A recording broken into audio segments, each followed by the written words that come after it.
கேஜிஎஃப்ல இருக்க மாரிக்குப்பம் பகுதிகளுக்கு பக்கத்துல சர்வே வேலைக்காக தங்கி இருக்காரு ஜான் வாரன். அந்த காலகட்டத்துல மாரிக்குப்பம் பகுதி பெயர் கூட இல்லாத ஒரு நோமேன்ஸ் லேண்டா இருந்திருக்கு. இந்த சமயத்துல தான் ஜான் வாரனுக்கு அந்த ஊர் மக்கள் மூலமா அந்த பகுதிகளில் தங்கம் இருக்கிறத பத்தியும் பழங்கால தங்க சுரங்கங்கள் பத்தியும் பல கட்டுக்கதைகள் செவிவெளி செய்தியா வந்து சேருது. இந்த கட்டுக்கதைகள்ல ஆர்வம் அடைகிற ஜான் வாரன் அந்த பகுதியில தங்கம் இருக்கிறத நிரூபிக்கிறவங்களுக்கு பெரும் பரிசு கொடுக்க போறதா அறிவிக்கிறாரு.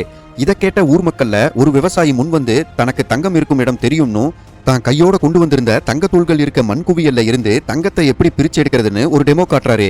இந்த சம்பவத்தால தூக்கம் தொலைக்கிற ஜான் வாரன் அந்த பகுதியில இருந்து கொஞ்சம் மக்களை வேலைக்கு சேர்த்தி தங்கம் தேடுற முயற்சியில இறங்குறாரு. அவர்கிட்ட வேலைக்கு சேர்ந்த மக்கள் பெரும்பாலும் பறையறையின மக்களா இருந்தாங்க.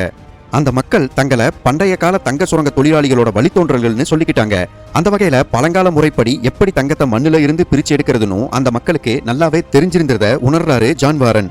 ஜான் வாரனோட இந்த தங்க தேடல் பெரும் வெற்றியை தராம போனாலும்